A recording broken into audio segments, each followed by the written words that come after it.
I would like to just point out a correction to my confusion at the end of the last lecture. I was evaluating some Feynman diagram like this, and it was necessary to change variables from p to k in the integral d3p. So we wanted to write the integral d3k over 2 pi cubed 2k as an integral d3p. So the right way to think about that, which I missed yesterday, is that d3k is equal to d3p. The factor of 2k in the denominator is approximately 2p times 1 minus z. There was also an integral d3q, and this I wanted to write in the following way, as d2k perp kt divided by 2 pi cubed times 2 times dk parallel over 2k over k. And k parallel is parallel to the p direction. And so this integral becomes d2kt divided by 16 pi cubed dz over z. And with that change of variables, you can get everything I was trying to do in the previous lecture to work. And when everything works, we derive the following expression.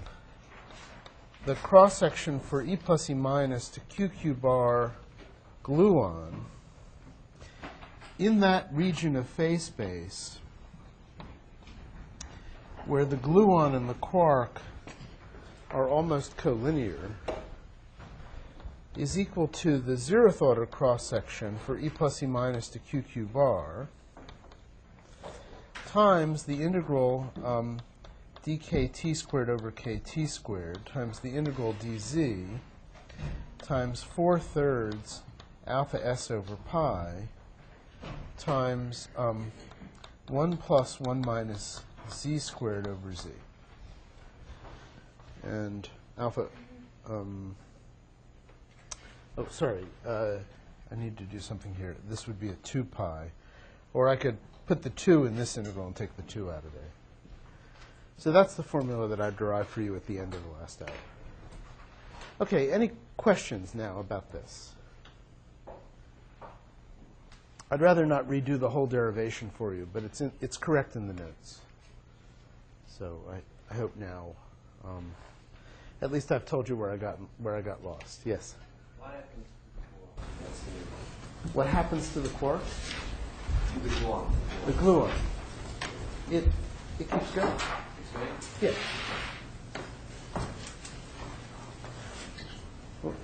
What? No. Okay. Okay. And then just as a check on this formula, I just wanted to compare it to the formula that I wrote down for you yesterday, which gave the complete cross-section to this object. So yesterday I wrote down for you the formula that E plus E minus to QQ bar gluon is equal to the integral dx1 dx2 of sigma 0 times 2 alpha s over 3 pi, which is the same as that factor. It's the same as this factor, times x1 squared plus x2 squared over 1 minus x1, 1 minus x2.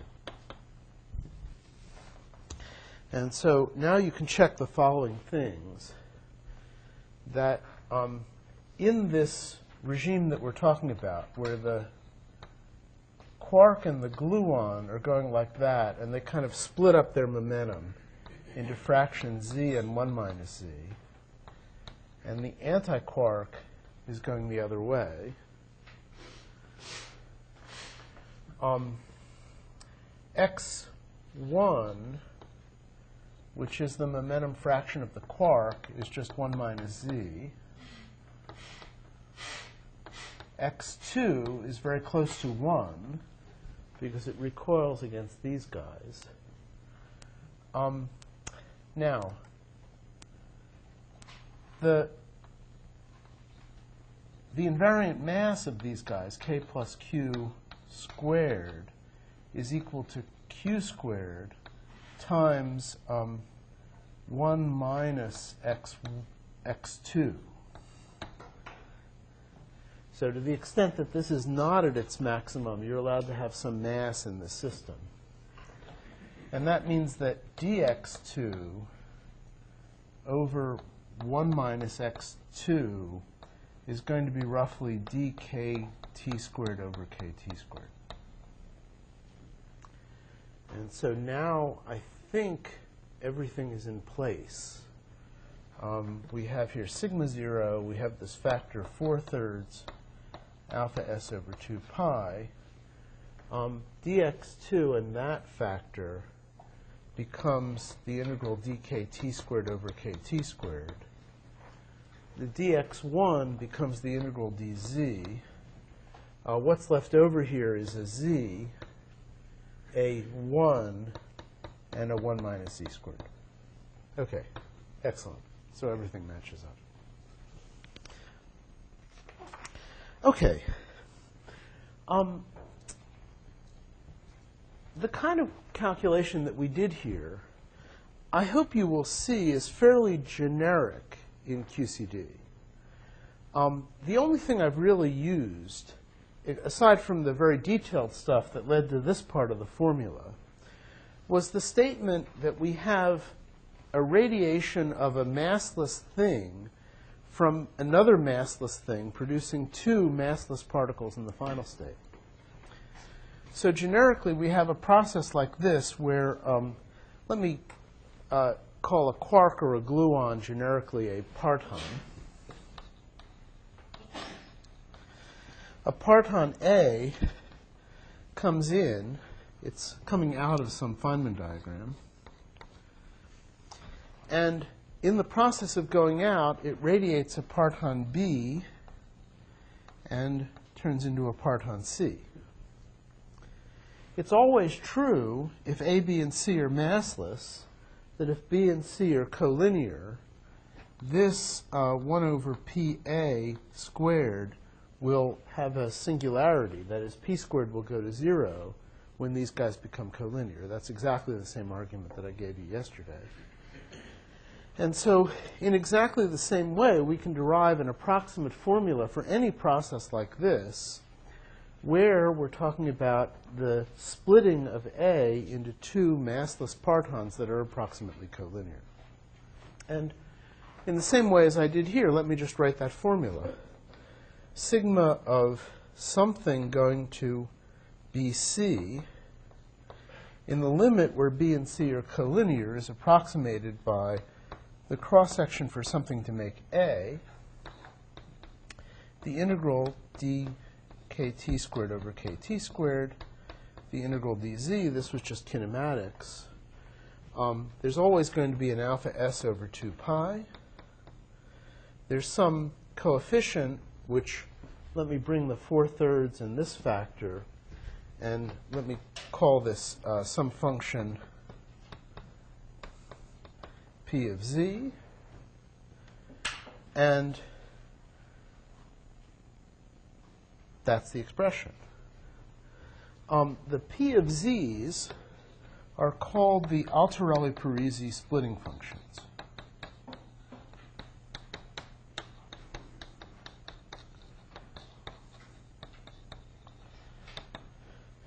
And you can actually compute them pretty straightforwardly in QCD. We computed this guy yesterday just on the blackboard. They're easier than like whole process Feynman diagram computations because they only involve one vertex. And let me make a little list of them for you here. The calculation of these Alterelli-Parisi splitting functions is it's even fun.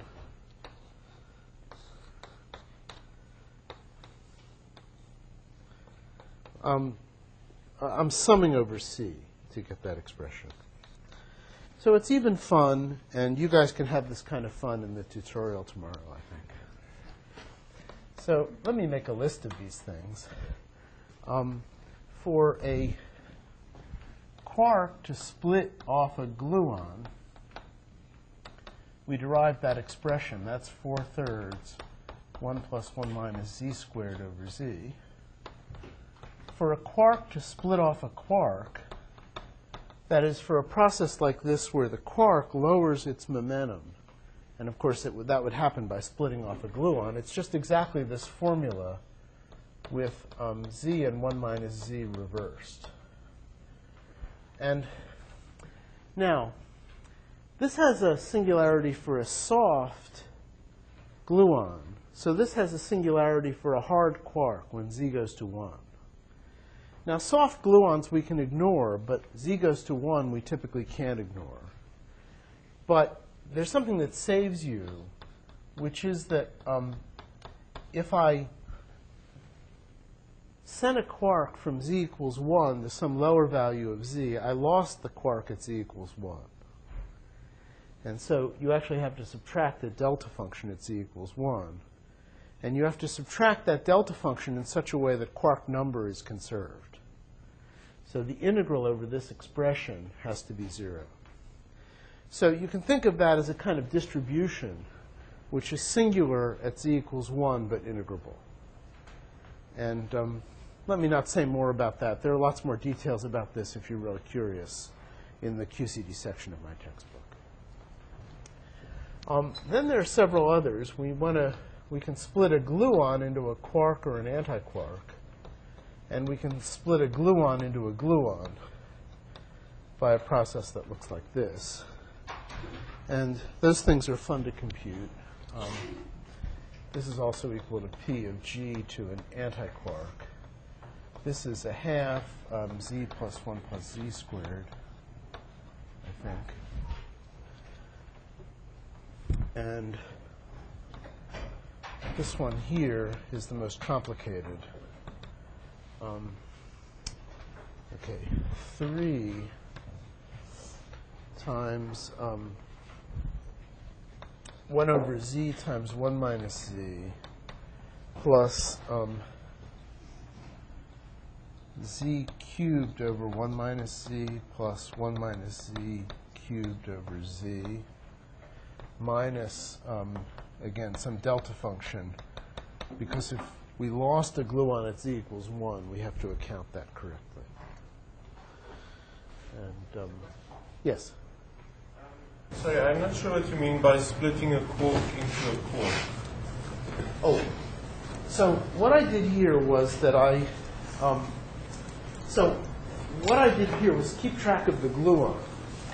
And I assigned the gluon a momentum fraction z. So this is a process where a quark goes in, something comes out, and a gluon comes out. And if this has momentum p, this has momentum z. So that's what I meant by a quark splitting into a gluon. So then I can draw an analogous diagram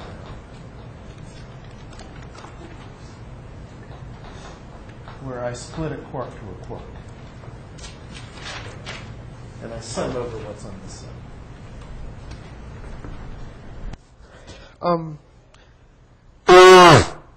Excuse me. Did Nima lecture to you about something called MHV amplitudes?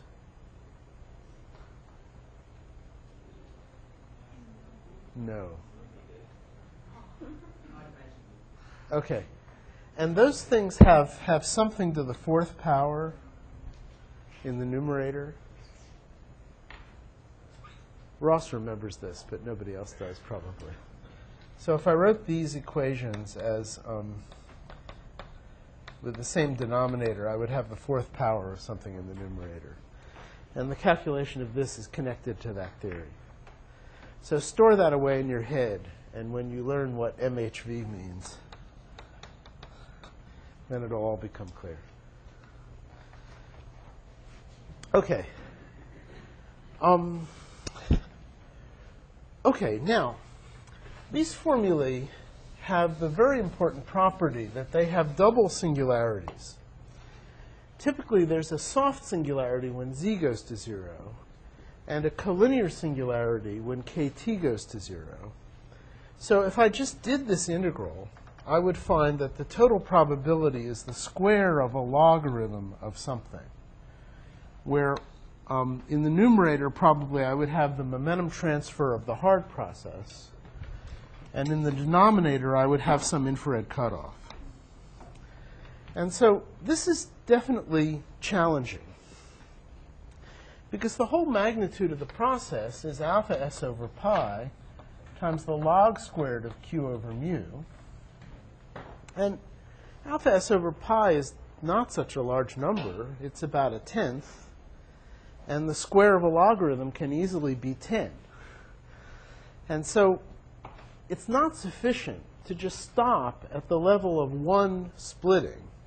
We really have to analyze this process thoroughly. And I think you can see how this works, that if I have a quark that comes out of some hard reaction, like E plus E minus to QQ bar, it can split off a gluon. But then these guys are still going fairly rapidly. And so this quark can then split off another gluon. And the gluon could split into two gluons, which could then split into a quark-antiquark pair, which could then split off more gluons. And gradually, this will evolve into a fairly complicated final state. Now, in order to get the maximum oomph from all of these singularities, what I need is that as I go back along the chain, things get more and more on mass shell. So this guy is, in principle, the farthest off mass shell. These guys are closer to mass shell. These guys here are closer to mass shell, so that when I calculate this splitting, I can put these guys on shell and only treat that guy as off shell. Here I'm going to put these guys on shell and only treat this guy as off shell. And so there's a natural evolution here where particles become less and less virtual and more real. It's interesting to treat this in terms of an evolution equation. That is to say, I'm going to have expressions like this, and now what I want to do is nest them and write an evolution equation for the development of this final state. This final state we could call a parton shower. And I guess the way I'd like you to think about it is that in E plus E minus annihilation, I produce a quark and an antiquark. And the quark and the antiquark each start splitting off gluons, and more gluons and more gluons. And what that does is develops a parton shower. And then somewhere over here, when alpha s becomes of order 1, we go over to the, so this is all in QCD perturbation theory. So when alpha s, eventually when we get to low momentum transfers where alpha s is of order 1, this is alpha s of the relevant momentum transfer here, kt,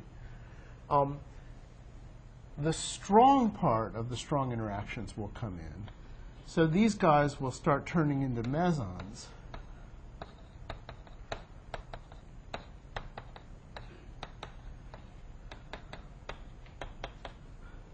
And eventually we'll have a shower of pions. And now what we've done is that we've reproduced exactly the form of the final states that we observe in experiment. Now, I'd like to write one more equation to try and kind of codify what's going on here. So let's see. I made this catalog for you. You'll find it in the notes. I'm going to erase it now.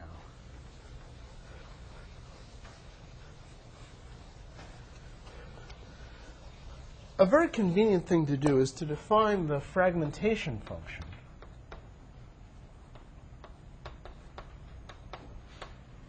as the probability that if I have a parton P at a virtuality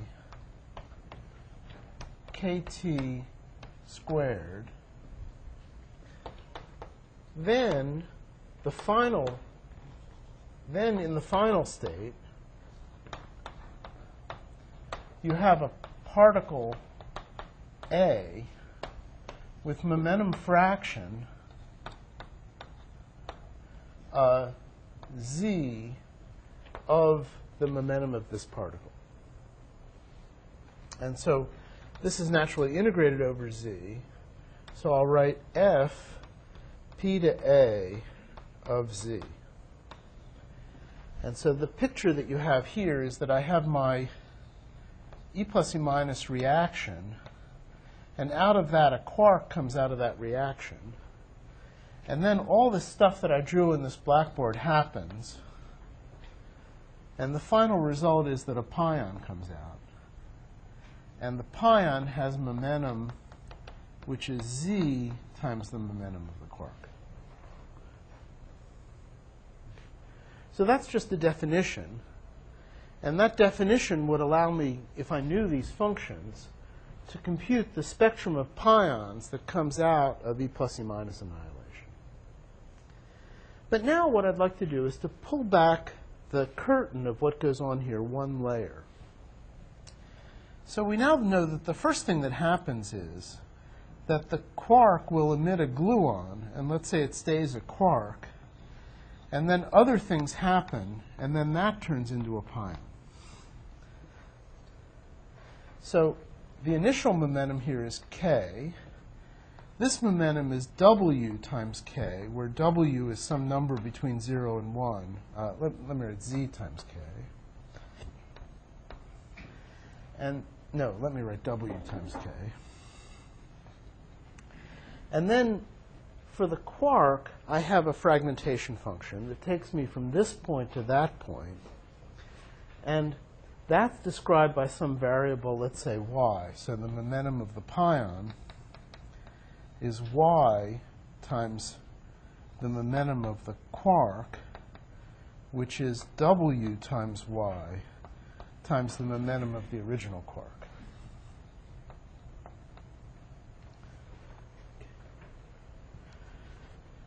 Now, what's going on here is a set of processes that looks like this. I have an integral dw with the Altarelli-Parisi splitting function that takes me from here to here. And I have an integral over y with the fragmentation function for a quark to go to a pion that takes me from here to here. And I want to use that to describe the overall fragmentation function that takes me from here to here. And probably the right way to do that is to put in the integral dz, a delta function of z minus wy. And then let's integrate that delta function with this guy, let's say. And then what we'll get here is the integral dz, so it's in this form. The integral dw, when I integrate over y, I'll get a 1 over w. I'll get a p of q to q of w, and I'll get f q to pi of z over w. Okay. Yes? What does the last line say? With momentum fraction z of q. So this object here is the probability that if I start with a quark, I'll end up with a pion with momentum fraction z of that quark. And by basically revealing more and more of this splitting process, we can write that as an equation like this, where this guy is given by an integral over w, where w is the fraction that appears in an intermediate split. And this is the Altarelli-Parisi split. Okay. Is there a way of seeing the relationship between virtuality and KT? Yes, because remember that the off-shellness of this line, the p squared of that line, was kt squared over z times 1 minus c. So the logarithmic accuracy the virtuality is the same thing as KT. And so the idea is that in each splitting, you'll have a smaller and smaller transverse momentum induced in that splitting. Now, transverse momentum is the dual to the size scale. And so smaller and smaller transverse momentum or virtuality means larger and larger distances. And so what's going on here is at the shortest distances, and what's going on here is in larger and larger distances. Or maybe what one can say is you start with this at large distances, and then you resolve more and more of what's going on in the process. Okay. So in any event, we now end up with an equation called the Altarelli-Parisi equation, which, please excuse me, I probably shouldn't erase this diagram, and I shouldn't erase this formula, but I've got to erase something. Yes? Could you please erase the entire sentence of it? Okay. So the fragmentation function f p to a of z is the probability that if I have a parton p, and this also depends on the virtuality kt. So if I have a parton p at virtuality kt, then the final state has a particle A with a momentum fraction z of the original momentum. So it's exactly this diagram. This guy here is at virtuality kt. Something happens, given by that whole diagram over there, and out of it comes a pion. And the pion has momentum fraction z of the original fraction. Okay. And now what I'd like to do is, this integral is some logarithm of kt, the virtuality. Actually, let me take that factor of 2 and cancel it here. Yes? Could you please explain what virtuality means? Well, what I said is that we have a set of nested integrals over kt. So as I go through this process, there'll be nested integrals over kt. And those integrals are ordered. So the kt is always largest here, smaller, smaller, smaller, smaller, smaller. So they're nested integrals. So if I evaluate that set of integrals, I can stop at a certain kt. And everything to the left is larger, and everything to the right is smaller. And so now what we can do is we can start with the pions and go backwards and try and recover the whole evolution of the shower that led to that pion. And that, I claim, is given by the following differential equation, called the Altarelli-Parisi equation.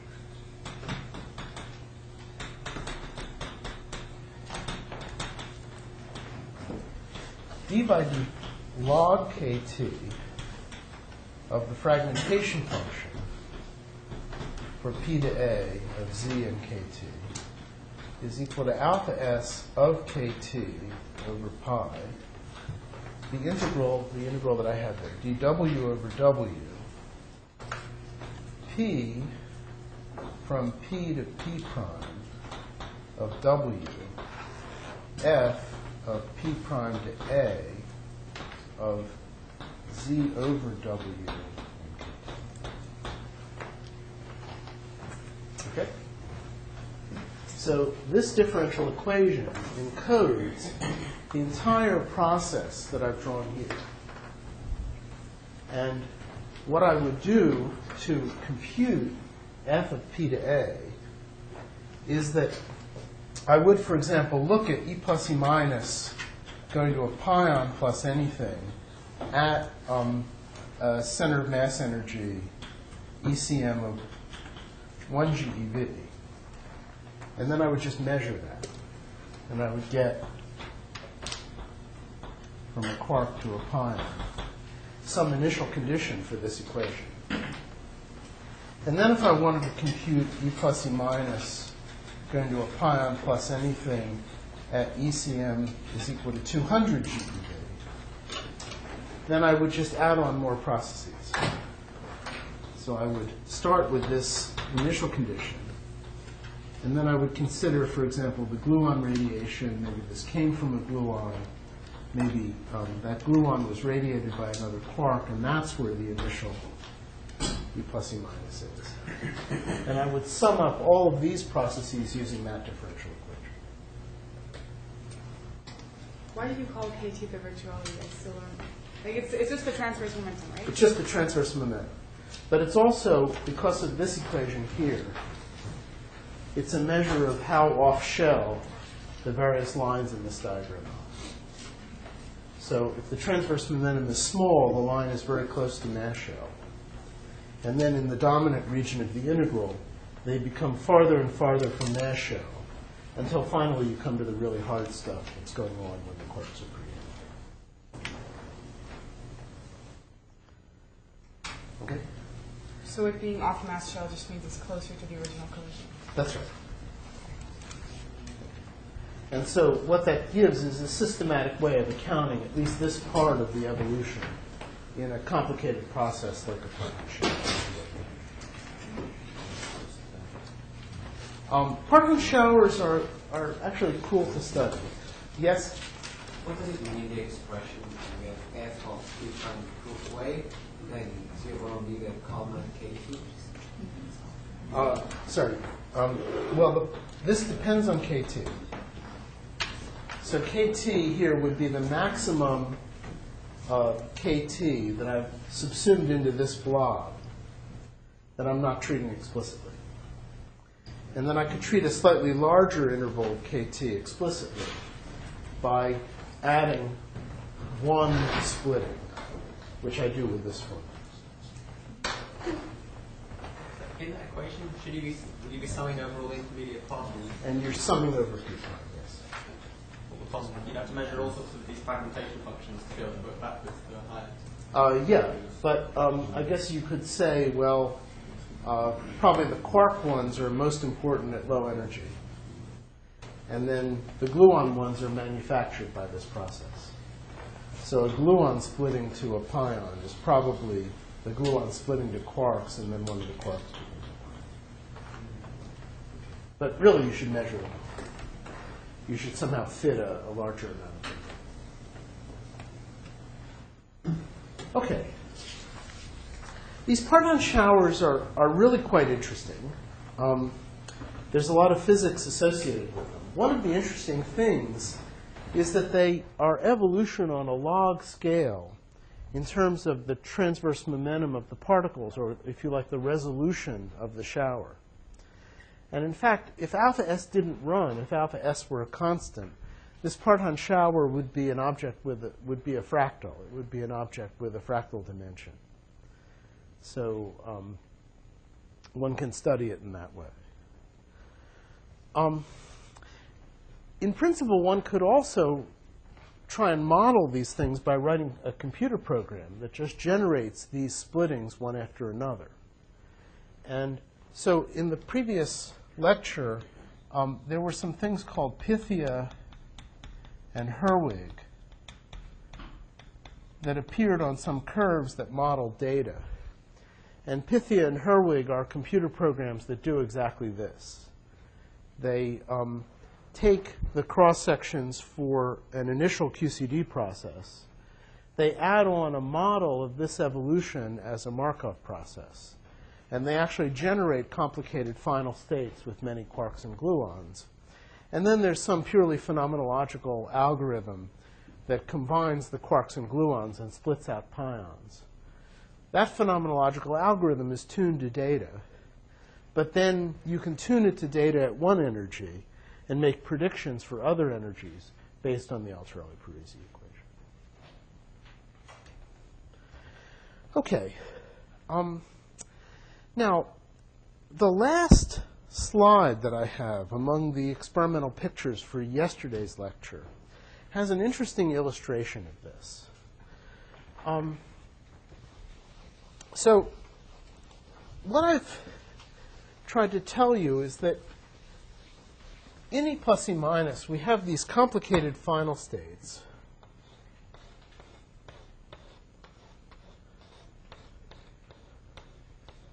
That look like this. I've told you how to find the axis of these collisions. That's the thrust axis that I defined yesterday. But now you can also define the shape of the jets which are emerging, one from the quark and one from the antiquark. What you can do is define some algorithm that combines particles into jets. And a simple way to do that is you just look at the particles. You say, which are the two particles that have the smallest invariant mass? So let me define Sij is equal to Pi plus Pj squared. Or maybe a more convenient thing to do is to write Yij is Sij over the Q squared of the original process, the ECM squared.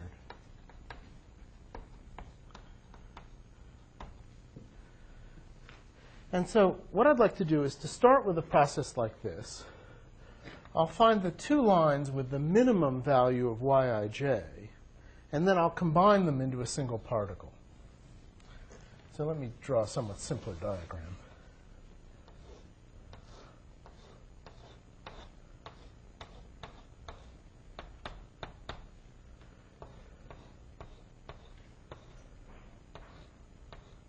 Where this guy is now a composite which has the sum of these two momenta.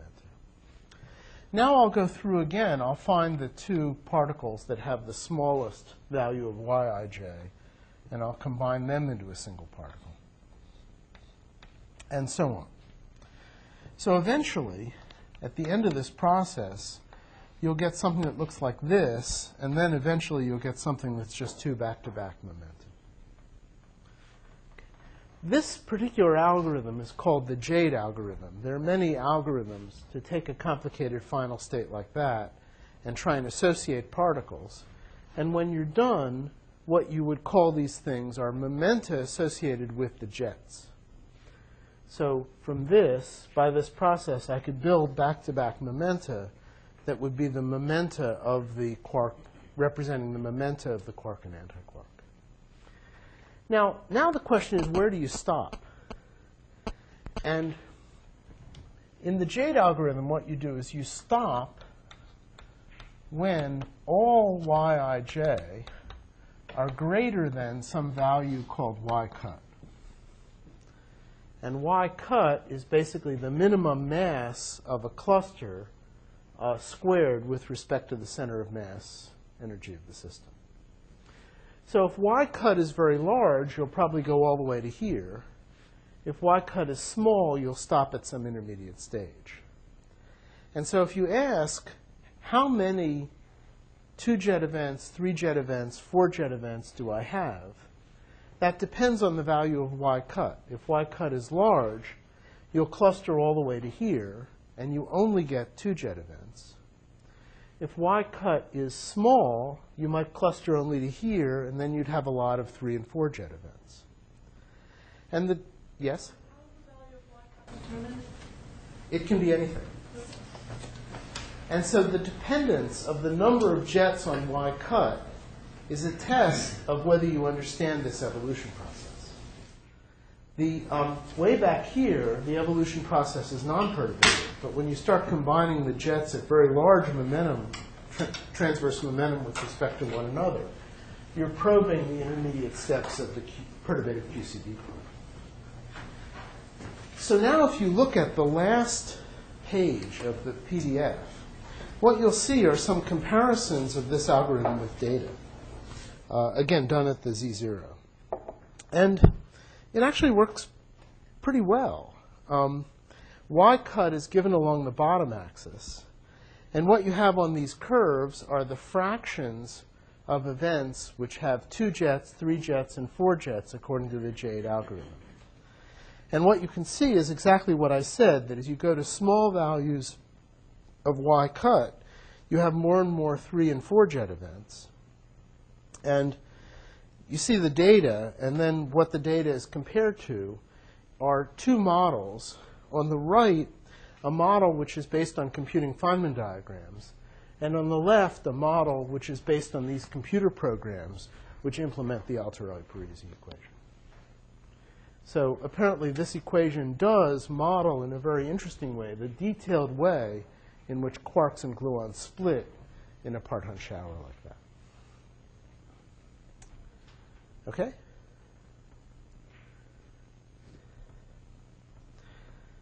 Okay. So now, what I would like to do is to think about part-Hahn splitting, not only in the final state, but also in the initial state. For this, the detailed computation is in the notes, and I think I don't have time to do it on the blackboard. So I'd just like to write the answer for you. But let me say a few words to motivate the answer. In last Friday's lecture, I discussed the process of deep inelastic scattering, where a proton comes in, it scatters from an electron. We study the momentum of the electron that goes out, and then some final state system comes out, which consists of hadrons. And the model I gave for deep inelastic scattering in that lecture was that out of the proton wave function, I choose one quark, and that quark scatters with the momentum transfer of the proton. I wrote down for you the formula with Bjorkane scaling, and I showed you that that's a good fit to at least the data that came from the original deep inelastic scattering experiment at SLAC. I told you that the quantity, the sum over flavors of x times ff of x times the quark charges squared was independent of the momentum transfer. And that was true over the momentum region of the SLAC experiment. But actually, it's really kind of a fib. Because it's not true if you go over a much larger region in momentum transfer. And if you now go to the PDFs associated with this lecture, today's lecture, there's some illustrations of that. Maybe the right thing to do first is to go to page 3. So page 3 has the world data on this quantity, which is called F2 of x. And what's plotted on the x-axis on that plot is the logarithm of q squared. And what you see is that over a logarithmic scale, this quantity F2 does have a slow dependence on q squared. The dependence is very interesting. F2 goes up for very small values of x, and it goes down for very large values of x. So some idea of that is actually given on page 2. If you go to page 4, what you see is data in the extremely small x region from Hira. And you can see there that the effect is really dramatic when you get to values of x, let's say, of 10 to the minus 2 or 10 to the minus 3. There's a huge dependence on the energy transfer in violation of the picture given in this simple Feynman diagram. And so it's interesting to ask, doesn't that just invalidate everything I told you on Friday? And the answer is that, in some sense, yes. What it tells you is you have to include more processes. But we actually know what processes those are because they're processes that come from QCD. If I think about this process with a very hard momentum transfer, I can have splittings in the final state. Those affect what the final state looks like, but they don't affect the rate. But I can also have splittings in the initial state.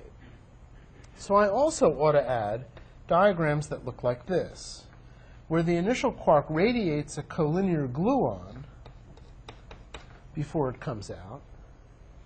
So that affects the momentum of this quark. If this momentum here was p, this momentum here will be z times p, where z is the momentum fraction that survives after that splitting. And for the same reason as we discussed here, if the momentum transfer is very hard, I have to sum up lots of those splittings. And probably I also have to add quarks that come from the splitting of gluons. So if I have a gluon in the proton, it can split to a collinear quark-antiquark pair, and then those guys can scatter from the proton. So we have two effects. One is that because of these collinear splittings from the initial state, the quarks are not as high a momentum fraction as we thought they were. The second effect is that there are more quarks at low momentum fraction because the gluons can split to quarks. And the third thing is that each of these effects evolves with the momentum transfer here. So roughly, the kT that you have in this splitting goes up to the Q here. And so as this Q increases, the allowed kT increases, and you have more of these processes. And so what you expect then is the following picture. On Friday, we had a picture where the up quark distribution, Fu of x in the proton, looked something like this, and it peaked at a value of about 1/6. Today, what we have is a picture like this. That's the correct distribution when Q is about 1 GeV. When Q is about 10 GeV, there are fewer quarks at large Z, at large X, because of this process. But there are more quarks and antiquarks at small x because of this splitting. And if I went to Q of 100 GeV, then this would be even more pronounced. And it's this rise here that you're seeing in that picture from here. Okay. Now, what equation describes that process? Well, again, as I said, there's a detailed derivation in the notes, but let me just write it down. It's again the Altarelli-Parisi equation. D by D log Q of F sub F of X and Q is equal to alpha S over pi, the integral over the momentum fraction, the sum over F prime, the same Altarelli-Parisi splitting functions,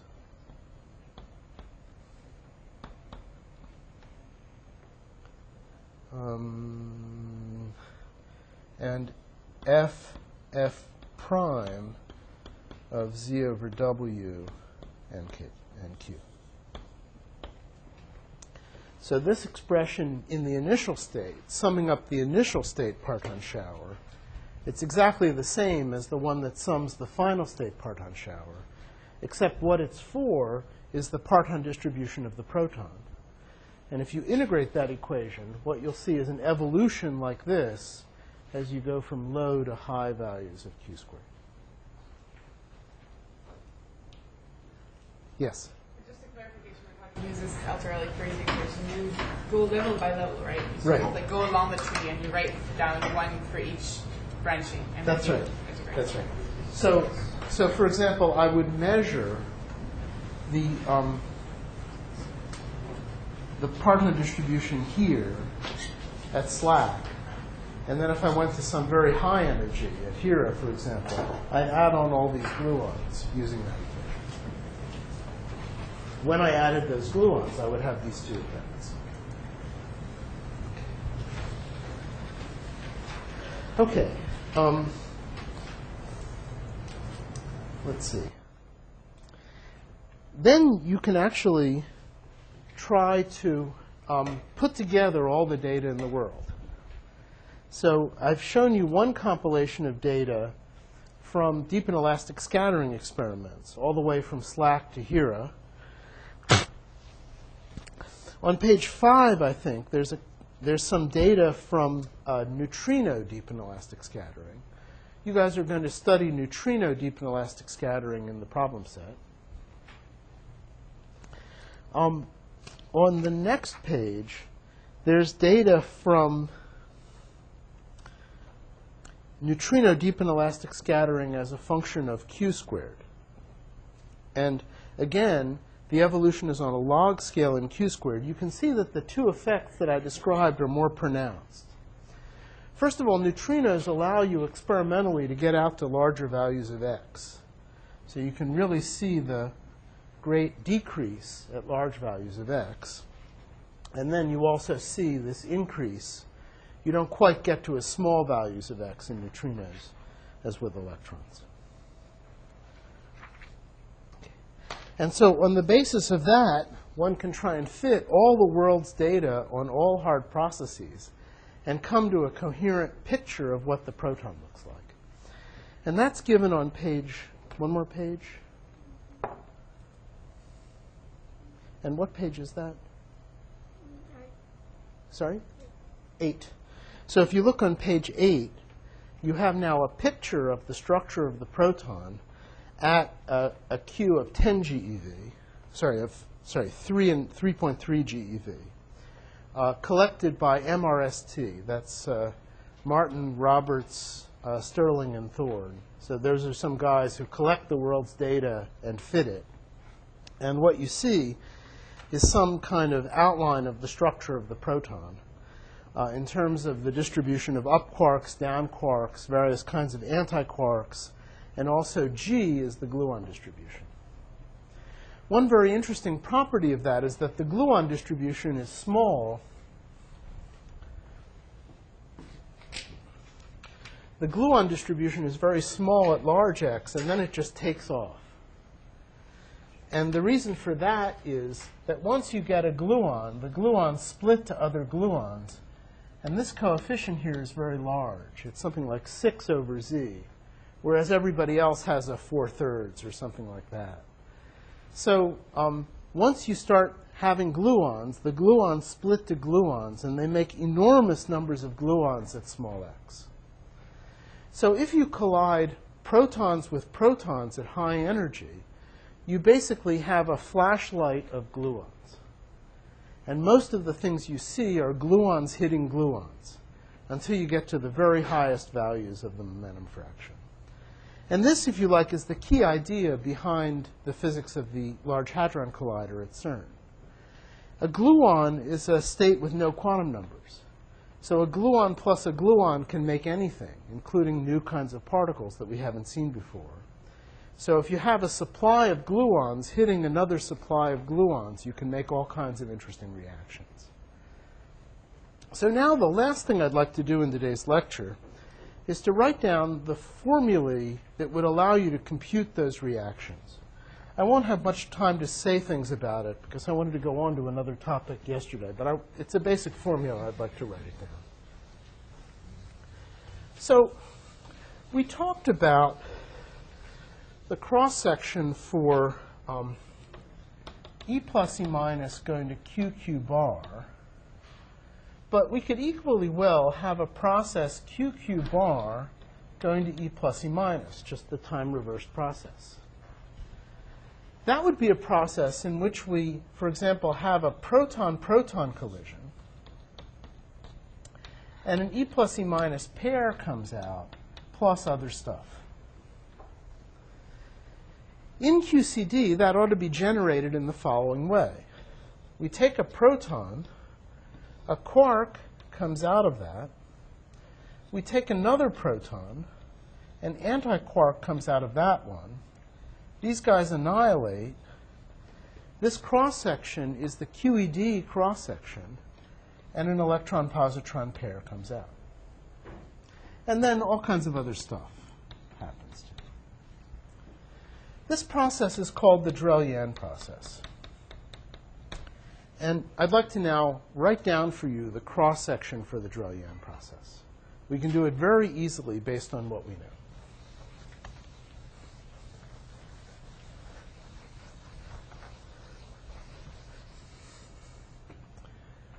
Sigma pp to E plus E minus is equal to the following expression.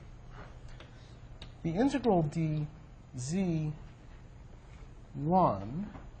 the integral dz2, the sum over flavors, ff of z1, f f of z2, ff bar of z2,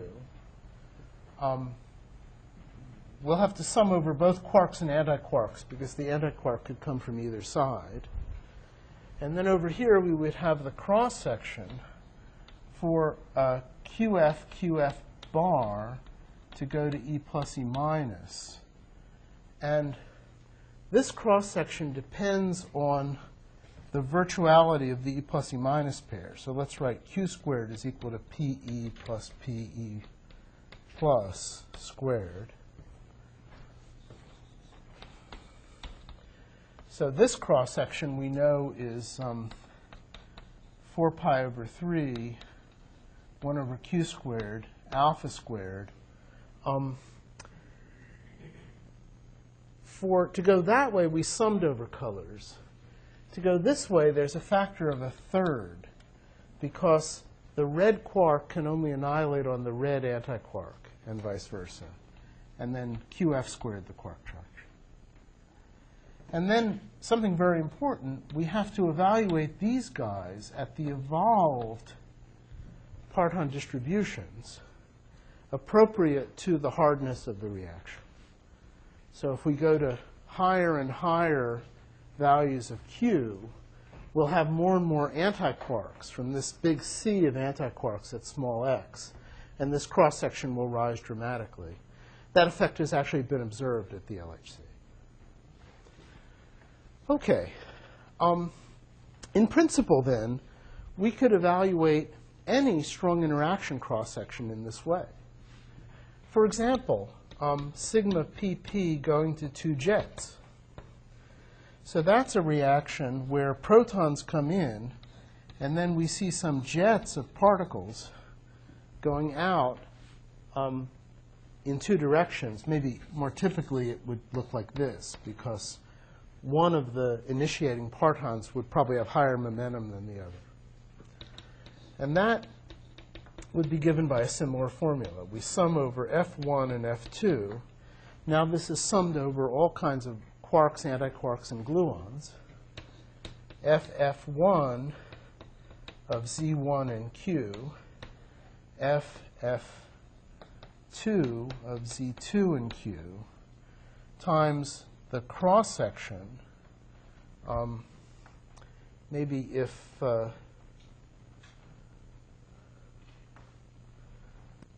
these things have a definite value of pt, there would be a d sigma dpt for F1, F2 to make F3 and F4, and we would sum over all those things. Where F1, F2, F3, and F4 are different kinds of partons.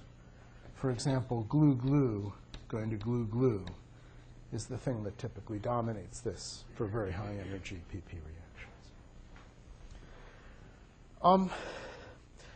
I guess there's just one more thing that I'd like to say about this before we quit, and that is that you can actually use these formulae as well to try and find out about the Parkland distributions. If you think about the kinematics of this process or this process, you can measure the total momentum of the final state.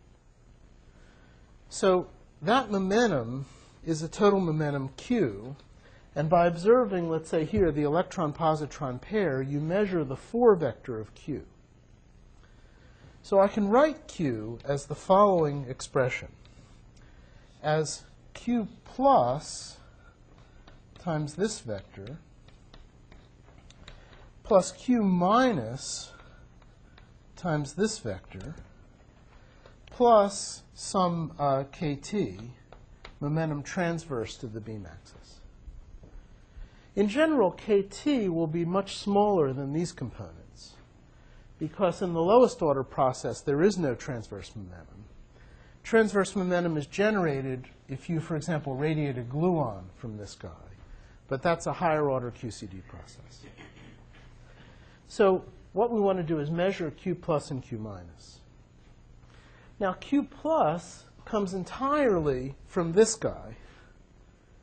And in fact, Q plus over the momentum of this proton is just exactly the x, or the z, associated with the guy coming in from this side. Q minus is the z of the guy coming in from this side. And so if I look at this formula differentially in Q plus and Q minus, that's the same thing as looking at it differentially in Z1 and Z2. And so the integral goes away, and it exposes these Parkland distributions. So by measuring the Drell-Yan process as a function of Q plus and Q minus, you can actually measure the Parkland distributions. And so it's thought that one will actually refine our knowledge of the proton at the LHC. In addition, if you look at final states with jets, you can do the same thing. And so when you, for example, have jets, you also have the gluon distribution. And so if you just subtract out the quark-initiated part, that gives you a direct handle on what the gluon distribution looks like from experimental measurements. Now, I think,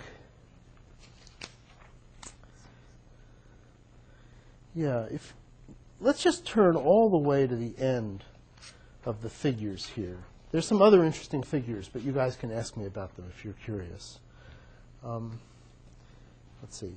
Yeah, that's the one. So what page is that? If you turn to page 13, what you see is the evaluation of this formula for the, it's not the PT spectrum, it's the mass of the two-jet system, but it's a related variable, compared to data from the CDF experiment. And this figure is actually from my textbook.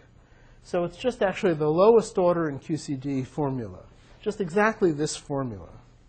And the data superposed on top of it is the actual data of the mass distribution of two-jet events from the CDF experiment done at the Tevatron. And you can see that it really works spectacularly well. The theory is divided up into the contributions from QQ scattering, Q-gluon scattering, and gluon-gluon scattering. And you can see that those terms dominate over different regions in momentum. The entire differential cross-section falls, as you see, by 6 orders of magnitude over that plot. And the Parkland model formula tracks that 6 orders of magnitude fall extremely well. Now, one can do better, because if you now do higher order Feynman diagram calculations, you can get an improved formula, which is good to the next deleting order in QCD. And the experimenters can also do better at reducing their error bars. And so if you now turn the page to page 14, you see the current comparison from CDF between the differential cross-section d sigma dpt, I think it's central, for central collisions where the jets come back to back in the center of the detector, compared to the best current QCD calculation. And you see that it's just fantastically accurate. One can really understand with precision how often you make events that look like this in PP collisions from a sufficiently good refinement of the theory that I've been discussing in this lecture. So, yes? In this graphic, Yes? are you supposed to sum all the theoretical lines to get the fit to this? Because the experiment seems to lie above all of them. There are 4 lines. Yeah, I see that. And the top line is the sum. And the experiment does lie above all of them. But that is accounted for when you take the next deleting order correction. You remember in electrodynamics, that raises the level of the cross-section just slightly. Here it raises the level of the cross-section by a somewhat large. And the final result, when you do all that, is given on the next page. It's really beautiful. Okay, yes? How come at low PT energies, the data corrected to hadron level is higher than the actual, or outside the systematic uncertainty? I'm sorry? So at low PT energies, the data corrected to hadron level is outside of the systematic uncertainty? What page are you looking at? 14, the last one you asked. Oh. Oh, it's just slightly high, yes.